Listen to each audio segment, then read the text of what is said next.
বিকেলে নাস্তার জন্য আজকে নিয়ে আসলাম ঝাল পিঠা। চায়ের সাথে অসম্ভব মজা এই পিঠাটি, এবং বাচ্চারাও ভীষণ পছন্দ করবে। একসাথে বেশি করে বানিয়ে রেখে খেতে পারবেন অনেক দিন। অতিথি আপ্যায়নও করতে পারেন এই পিঠাটা দিয়ে। তো যেভাবে আমি এই পিঠাটি বানালাম, চলে যাচ্ছি মূল রেসিপিতে। প্রথমেই চুলায় একটি হাঁড়ি বসিয়ে দিলাম, আর এর মধ্যে দিয়ে দিলাম 2 কাপের মতন পানি। পানিটা দিয়ে এরপরে দিয়ে দিব লবণ। লবণটা যার যার স্বাদ অনুযায়ী দিবেন। তো নেড়ে চেড়ে লবণটা মিশিয়ে দিলাম। এরপরে এর মধ্যে দিয়ে দিব পেঁয়াজ কুচি। পেঁয়াজটা যত পাতলা করে কাটা যায় ততটাই ভালো হবে। তো পেঁয়াজগুলো খুব পাতলা পাতলা করে কেটে ছোট করে নিয়েছি। তো এরপরে দিয়ে দিলাম পানির মধ্যে।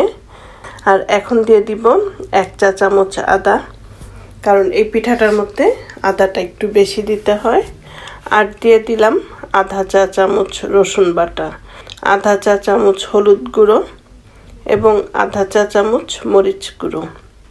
তো এবার সব একসাথে মিশিয়ে নেড়ে চেড়ে পানিটা আমি জাল দিয়ে নিব।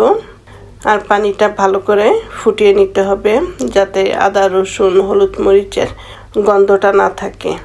তো এই তো পানিটা ভালো করে জাল দিয়ে নিয়েছি।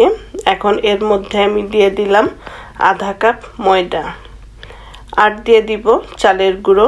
এখানে আমি 2 কাপ চালের গুঁড়ো নিয়েছি। পানির মধ্যে অল্প অল্প করে দিব। আর এই পানিতে যতটুকু চালের গুঁড়ো দরকার ঠিক ততটাই দিব। 2 কাপ নিয়েছি বলে 2 কাপই দিব এরকম নয়। তো 2 কাপের থেকে একটু কম লেগেছে চালের গুঁড়োটা। চালের গুঁড়োটা দেওয়ার পরে দিয়ে দিলাম ধনেপাতা। আর ধনেপাতাটা আগে দেইনি, কারণ দিলে দেখা যাবে ধনেপাতাটা কালো হয়ে গেছে। এজন্য ধনেপাতাটা আমি পরেই দিলাম। তো এই তো দিয়ে এখন ভালো করে মিশিয়ে নিব। ভালো করে মিশিয়ে নিয়ে ঢাকনা দিয়ে ঢেকে রাখবো 3-4 মিনিটের মতন।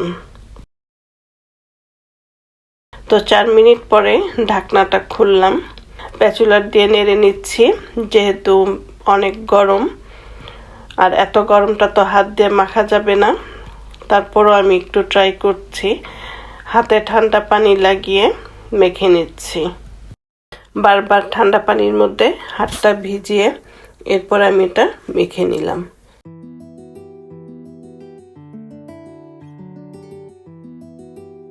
একটি ম্যাট বিছিয়ে নিলাম। এরপরে আবার একটু ভালো করে গুলে নিচ্ছি। তো ভালো করে গুলে নিয়ে এরপর আমি লম্বা করে নিলাম, করে আমি টুকরো করে নিব। তো আমি 4 টুকরো করে নিলাম। এখন এগুলোকে আমি গোল গোল করে বানিয়ে নিব। তো 4টাই আমি গোল গোল করে বানিয়ে নিলাম। তো বাকিগুলো সাইডে রেখে এখন একটি আমি বেলে নিব। চাউলের গুঁড়ো দিয়ে এখন আমি এটা বেলে নিচ্ছি রুটির মতন করে। তো রুটি তো পাতলা বানানো হয়, আর এটা আমি একটু ভারী করে বানাবো। ভারী করে বানালেই দেখা যাবে পিঠাটা সুন্দর ফুলছে। তো এজন্য আমি ভারী করে বানিয়ে নিচ্ছি। আর এই যে দেখতে পাচ্ছেন আমি কতটা মোটা করে বেলেছি। তো এরপর আমি একটি কুকি কাটার নিয়ে নিচ্ছি। তো যার যেরকম ইচ্ছে ওই ডিজাইনেরই নিয়ে নেবেন। তো আমি একটু লম্বা টাইপের নিলাম। আর কুকি কাটার দিয়ে কাটতে না চাইলে গ্লাস দিয়ে কেটে নিতে পারেন। যার যেভাবে সুবিধা হয় সেভাবেই কেটে নেবেন। এরকম করে কেটে ঝাঁকি দিয়ে এরপর আমি বের করে নিচ্ছি। তো এই একইভাবে আমি সবগুলো পিঠা বানিয়ে নিব। নানান ডিজাইনের করতে পারেন, আমি শুধু সবগুলো একই রকম করে বানিয়ে নিচ্ছি। তো এই একইভাবে বাকিগুলো আমি বানিয়ে নিব। তো এই তো দেখতে পাচ্ছেন সবগুলো পিঠা আমি বানিয়ে নিয়েছি। আর এখানে কিন্তু অনেকগুলো পিঠা হয়েছে।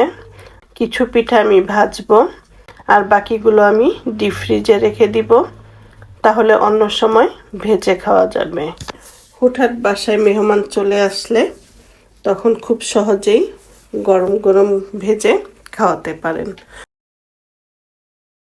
তো এদিকে আমি তেলটাও গরম করে নিয়েছি, আর তেলের মধ্যে এক এক করে পিঠাগুলো ছেড়ে দিব। তো একবারে বেশি পিঠা দিতে যাবেন না, তাহলে দেখা যাবে পিঠাগুলো ভালো করে ফুলছে না। তো আমি এখানে অল্প কয়েকটা দিয়েছি, আর দেখতে পাচ্ছেন পিঠাগুলো কিন্তু খুব সুন্দর করেই ফুলে যাচ্ছে। কোনো বেকিং পাউডার কিন্তু দেইনি, বেকিং পাউডার ছাড়াই পিঠাগুলো একদম ফুলে গেছে।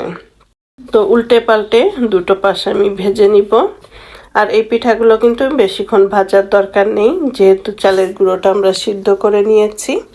তো দুটো সাইড হয়ে গেলেই পিঠাগুলো তেল ছেঁকে তুলে নিব, এবং বাকি পিঠাগুলো এই একইভাবে ভেজে নিব। চায়ের সাথে কিন্তু অসম্ভব মজা লাগবে এবং বাচ্চারাও ভীষণ পছন্দ করবে। তো আশা করি আজকের রেসিপিটা আপনাদের ভালো লাগবে। আর ভালো লাগলে অবশ্যই স্বপ্নকথা প্যারিস চ্যানেলের সাথে থাকবেন। ভালো থাকবেন সবাই। আল্লাহ হাফেজ।